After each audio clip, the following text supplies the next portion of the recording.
नमस्कार दोस्तों, जैसा कि आज है 15 मार्च और 15 मार्च को दोस्तों आपका फर्स्ट शिफ्ट का एसएससी CHSL का एग्ज़ाम समाप्त हो गया है। तो 15 मार्च में पूछे गए 25 जीके जिसके प्रश्न से अधिकतम रेल प्रश्न मिल गए हैं, तो उन सभी प्रश्नों को देखेंगे विद एक्स्ट्रा फैक्ट के साथ। ठीक है, तो चलिए वीडियो को शुरू करते हैं बिना किसी देरी के। तो देखिए, आज का जो हमारा पहला प्रश्न पूछा गया था वो पूछा गया था दोस्तों कि पृथ्वी 2 जो मिसाइल है वो आपका उसका सफल परीक्षण है कहाँ से किया गया है। ठीक है, तो पृथ्वी 2 का जो सफल परीक्षण है आपका 10 जनवरी को उड़ीसा के तट पर इसी चांदीपुर समेकित परीक्षण रेंज से किया गया। ठीक है, तो आपका चांदीपुर इसका राइट आंसर हो जाएगा, या राज पूछेगा तो आपका उड़ीसा तट राइट आंसर हो जाएगा। कब किया है तो 10 जनवरी को किया गया है। ठीक है, इसके अलावा किसने किया है तो दोस्तों आपका रक्षा अनुसंधान एवं विकास संगठन DRDO ने आपका पृथ्वी 2 बैलिस्टिक मिसाइल को स्वदेशी तरीके से विकसित किया था और इसका जो मारक क्षमता है आपका 350 किलोमीटर है। ठीक है, इसके अलावा रक्षा अनुसंधान विकास संस्थान की बात करेंगे दोस्तों, तो इसके जो अभी वर्तमान में अध्यक्ष हैं वो आपके डॉक्टर जी सतीश रेड्डी जी हैं। इसके अलावा इसका जो स्थापना है आपका 1958 ईस्वी में हुआ था, तो इस बात को भी आप याद रखिएगा। ठीक है, DRDO का फुल फॉर्म होता है रक्षा अनुसंधान एवं विकास संगठन। ठीक है, चलिए अगला जो क्वेश्चन पूछा गया दोस्तों कि साइना नेहवाल ने कब ओलंपिक में मेडल जीता था। ठीक है, तो दोस्तों साइना नेहवाल की बात करेंगे तो ओलंपिक में पदक जीतने वाली आपकी पहली बैडमिंटन खिलाड़ी थी। ठीक है, जिन्होंने 2012 के लंदन ओलंपिक में कांस्य पदक जीता था। कौन सा ओलंपिक में दोस्तों 2012 के लंदन ओलंपिक में। हरियाणा की शटलर हैं, करियर की शुरुआत बहुत पहले ही कर दी थी, लेकिन उन्होंने 2008 में आपका BWF वर्ल्ड जूनियर चैंपियनशिप भी खिताब जीती है। ठीक है, इसके अलावा दोस्तों एक व्यक्ति और है कर्नम मल्लेश्वरी। कर्नम मालेश्वरी की बात करेंगे दोस्तों तो यह आपका एक महिला लेफ्ट वेट लिफ्टर है जो कि ओलंपिक में पदक जीतने वाली पहली भारतीय महिला है। ठीक है, इससे भी प्रश्न आपका बन चुका है। कर्नम मालेश्वरी ने नए भारत वर्ग की चुनौती खराब फॉर्म की पीछे छोड़ते हुए भारतीय महिलाओं में जगाया था विश्वास। इसके अलावा दोस्तों अपने पिछले कुछ दशकों में भारतीय महिला एथलीट ने ओलंपिक में देश का नाम है जो कि गौरवान्वित किया है। तो कर्नम मालेश्वरी पहली महिला ऐसी थी जो कि आपकी ओलंपिक में मेडल है जो कि जीती थी। ठीक है, एक क्वेश्चन पूछा गया था किस अनुच्छेद में उल्लेख किया गया है कि संघ की जो राजभाषा है आपका हिंदी तथा लिपि होगी जो कि देवनागरी होगी। ठीक है, ये आपका पूछा गया था। तो भारत का जो संविधान अनुच्छेद 343 है, 343 के 1 के अनुसार दोस्तों हिंदी है जो हमारे देश की राजभाषा है। इसके इस अनुच्छेद में यह व्यवस्था है कि संघ की राष्ट्रभाषा हिंदी और लिपि होगा जो आपका देवनागरी होगा। ठीक है, तो आपका 343 का 1 या 343 आपका ऑप्शन में होगा जो कि राइट आंसर हो जाएगा। ठीक है, एक क्वेश्चन पूछा गया था US ओपन 2022 पुरुष एकल का खिताब है जो कि किसने जीता है। ठीक है, तो US ओपन पुरुष एकल 2022 का जो खिताब है दोस्तों आपका 19 साल के कार्लोस अल्करोज। ठीक है, कार्लोस अल्काराज ने US ओपन में अपने इतिहास रचते हुए US ओपन का खिताब नाम किया है। इसके अलावा दोस्तों US ओपन 2022 का महिला एकल का खिताब की बात करेंगे तो ये आपका ईगा स्वियातेक। ठीक है, ईगा स्वियातेक आप US ओपन 2022 का महिला एकल का खिताब जीती है। इसके अलावा दोस्तों बात कर लेते हैं राफेल नडाल का। तो स्पेन के जो राफेल नडाल है वो अभी सर्वाधिक बार ग्रैंड स्लैम जीतने वाले खिलाड़ी हैं। 30 जनवरी 2022 को ऑस्ट्रेलिया ओपन 2022 का टेनिस टूर्नामेंट में पुरुष एकल का खिताब अपने नाम किया था। कौन? ये आपका राफेल नडाल। ठीक है, राफेल नडाल की बात करें तो इनका 21वां ग्रैंड स्लैम खिताब था। इसके अलावा ऑस्ट्रेलियन ओपन 2022 के महिला एकल की बात करेंगे तो ये दोस्तों आपका एस्ले बार्टी ने जीता है जो कि डेनियल कोलियंस को हराकर। ठीक है, तो डेनियल कोलियंस को हराकर एस्ले बार्टी ने ऑस्ट्रेलियन ओपन और US ओपन दोनों का दोस्तों हमने अभी आपको बता दिया है। ठीक है, चलिए गया था दोस्तों आपका कि Purvanchal hills does not include which of these, यानी कि पूर्वांचल की जो पहाड़ियां हैं इनमें से कौन शामिल नहीं है, ये पूछा गया था। ठीक है, तो सही उत्तर दोस्तों आपका हिमाद्री पहाड़ी हो जाएगा जो कि आपके ऑप्शन में भी शायद दिया गया था। ठीक है, पूर्वांचल की पहाड़ी के नाम के बारे में थोड़ा सा जाने हम लोग। तो पूर्वी पहाड़ियों को सामयिक रूप से पूर्वांचल के नाम से जाना जाता है। किस पहाड़ियों को? पूर्वी पहाड़ियों को। पूर्वांचल सीमा भारत के पूर्वी हिस्सों में स्थित हिमालय का पूर्वी विस्तार है। इसके अलावा इन पर्वतों का जो निर्माण है अवसादी चट्टानों से हुआ है। पूर्वांचल सीमा में नागा पहाड़ी आता है, आपका मणिपुर पहाड़ी आता है, इसके अलावा मिजो पहाड़ी आता है, इसके अलावा पटकाई पहाड़ियाँ शामिल है। ठीक है, तो आपके ऑप्शन में मिजो, मणि, नागा और पट्टकाई दिया हुआ था।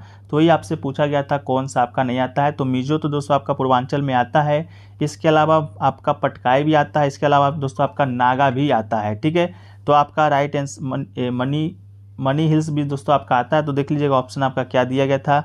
इसके अलावा पूर्वांचल सीमा अरुणाचल प्रदेश, नागालैंड, मणिपुर और मिजोरम राज्य से होकर गुजरता है। इसके अलावा वो घने जंगल से आच्छादित है। इसके अलावा ज़्यादातर समानांतर श्रेणियों और घाटियों के रूप में दोस्तों आपका विस्तारित है। ठीक है, तो ये क्वेश्चन दोस्तों आपसे पूछा गया था। ठीक है, तो पूर्वांचल पहाड़ी के विषय में आपका पूछा गया था, तो अपना देख लीजिएगा इसका क्या राइट आंसर हो सकता है ऑप्शन के अनुसार। ठीक है, इसके अलावा दोस्तों अगला क्वेश्चन पूछा गया था कि गोपिका वर्मा किस नृत्य से संबंधित है। ठीक है, ये क्वेश्चन पूछा गया था गोपिका वर्मा के बारे में।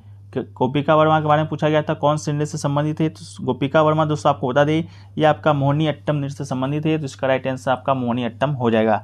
इसके अलावा सुनंदा नायर, कलामंडलम कल्याणकुट्टी अम्मा, इसके अलावा पल्लवी कृष्णन, इसके अलावा गोपिका वर्मा आपके मोहिनी अट्टम नृत्य से संबंधित कुछ प्रसिद्ध मोहिनी अट्टम से संबंधित कुछ प्रसिद्ध हस्तियां हैं। इसके अलावा मोहिनी अट्टम की बात करेंगे दोस्तों तो ये आपका केरल का एक भारतीय शास्त्रीय नृत्य है।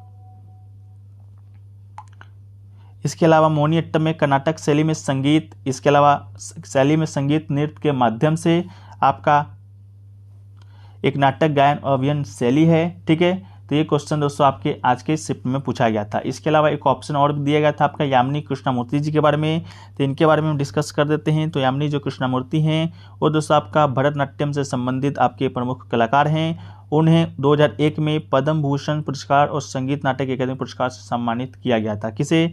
तो आपका यामिनी कृष्णमूर्ति को। एक क्वेश्चन पूछा गया था वैक्यूम ट्यूब कंप्यूटर जनरेशन, यानी कि वैक्यूम जो ट्यूब है वो आपका किस कंप्यूटर के जनरेशन में आपका आया था। तो vacuum tube computer now termed as a first generation computer is a computer that use vacuum tube for logic circuitry. ठीक है, तो आपका राइट आंसर दोस्तों फर्स्ट, आपका राइट आंसर हो जाएगा फर्स्ट जनरेशन। ठीक है, इसके अलावा all the superseded by the second generation transistorised computer vacuum tube computer continue to build into 1960s this computer are mostly one of the kind design. ठीक है, एक क्वेश्चन पूछा गया था अमृतसर की जो संधि है आपका किसके किसके बीच हुआ है। तो अमृतसर की संधि की बात करेंगे दोस्तों तो ये आपका 1809 के बीच में एक समझौता था जो कि ब्रिटिश ईस्ट इंडिया कंपनी और महाराजा रंजीत सिंह, ठीक है, किसके किसके बीच हुआ था। तो ब्रिटिश इंडिया कंपनी और महाराजा रंजीत सिंह और सिख नेता जो स्थापित सिख साम्राज्य के थे रंजीत सिंह, इनके बीच हुआ था। इन परिणामों के बीच सिंह ने एक अन्य समुदाय के बीच अन्य सिख प्रमुखों और उनके साथियों की कीमत पर सतलज नदी के उत्तर में अपने क्षेत्रीय लाभ को मजबूत करने के लिए कार्ट ब्लैंच प्राप्त किया था। ठीक है, तो आपका right answer east India company और महाराजा रणजीत सिंह हो जाएगा। एक क्वेश्चन पूछा गया था नाइसिन किस विटामिन का रासायनिक नाम है। ठीक है, तो नाइसिन की बात करेंगे दोस्तों तो ये आपका विटामिन B3 का रासायनिक नाम है, तो आपका राइट आंसर नियासिन हो जाएगा। यानी कि जब हम बात करते हैं नियासिन की कमी से शरीर में कौन कौन सा रोग होता है, तो आपका शरीर में गठिया, जोड़ों में दर्द इत्यादि की समस्या हो जाती है। इसका जो अर्थ है विटामिन B3 के कारण होता है। ठीक है, तो दोस्तों आपका राइट आंसर विटामिन B3 हो जाएगा। एक क्वेश्चन देखिए पूछा गया था कि कालिदास ने कौन सी जो पुस्तक है जो कि लिखी है। ठीक है, ये क्वेश्चन पूछा गया था कालिदास के द्वारा कौन सा पुस्तक लिखा गया है। ऑप्शन में दोस्तों आपका मेघदूतम दिया गया था जो कि बिल्कुल आपका राइट आंसर था। इसके अलावा कालिदास की और कुछ प्रमुख कृतियां हैं जैसे कि ऋतुसंहारम, इसके अलावा दोस्तों बात करेंगे तो कुमार संभवम, इसके अलावा रघुवंशम, इसके अलावा माल विघ्नामित्रम, इसके अलावा विक्रमो रस्याम, इसके अलावा अभिज्ञान संकुटलम। ये सभी जो कृतियां हैं दोस्तों आपके कालिदास के ही हैं। ठीक है, चलिए अगला जो क्वेश्चन पूछा गया था कि भारत और चीन का जो बॉर्डर है आपका कितने भागों में बटा हुआ है। तो चीन और भारत के बीच का जो सीमा है दोस्तों आपको 3 भागों में बटा गया है। ठीक है, तो आपका इसका राइट आंसर 3 हो जाएगा। इसके अलावा लद्दाख की तरफ से वेस्टर्न सेक्टर, तिब्बत से जुड़ा हुआ हिमाचल प्रदेश, उत्तराखंड की सीमा से मिडिल सेक्टर, ईस्टर्न सेक्टर में अरुणाचल प्रदेश से जुड़ी सीमा आती है। ठीक है, तो आपका 3 राइट आंसर हो जाएगा।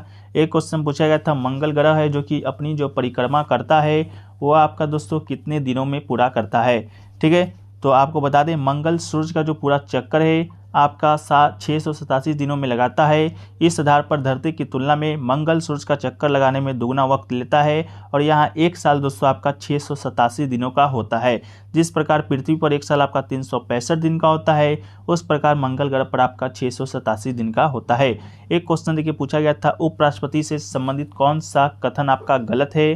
तो उपराष्ट्रपति से संबंधित कथन की बात करेंगे तो देखिए कौन कौन सा कथन आपका सही है उसको डिस्कस कर लेते हैं। तो ये पहला तो आपका वो भारत का नागरिक होना चाहिए। इसके अलावा उसे 35 वर्ष की आयु पूरी कर लेनी चाहिए। इसके अलावा उन्हें लोकसभा के सदस्य में चुनाव के लिए योग्य होना चाहिए।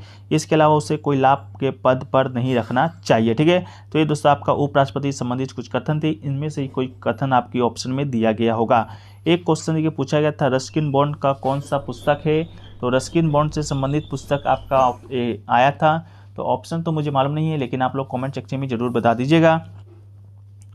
एक क्वेश्चन ये पूछा गया था, प्रकाश का परावर्तन है जो कि किसके द्वारा होता है? तो दोस्तों आपको बता दें कि प्रकाश का परावर्तन तब होता है जब कोई किरण पॉलिश की हुई चिकनी सतह पर गिरती है और वापस उछलती है। दूसरे शब्दों में किसी भी सतह पर आने वाली प्रकाश की किरण के परिणाम स्वरूप प्रकाश का परावर्तन आपका होता है। ठीक है, तो ये दोस्तों आपका दिया गया था। एक क्वेश्चन दिया गया था, मेमोरी स्टोरिंग किस जनरेशन का कंप्यूटर है? तो ये दोस्तों आपका शायद 4th जनरेशन का कंप्यूटर है। तो इसको आप लोग 4th जनरेशन अगर ऑप्शन में होगा तो एक बार आप लोग कन्फर्म करके इसको राइट आंसर कर लीजिएगा। ठीक है, तो दोस्तों अभी तक इतना ही क्वेश्चन मिले हैं, और भी क्वेश्चन मिलेंगे उसको हम PDF में शामिल कर देंगे। PDF टेलीग्राम पे मिल जाएगा, लिंक डिस्क्रिप्शन में दिया गया है, तो आप लोग जाकर वहाँ से ज्वाइन हो जाइएगा। और चैनल पे जो लोग भी नए आ रहे हैं तो चैनल को सब्सक्राइब करते जाइएगा, इससे हमारा जो मोटिवेशन है और भी बढ़ता है। ठीक है, तो चलिए मिलते हैं नेक्स्ट वीडियो में, जब तक के लिए जय हिंद जय भारत।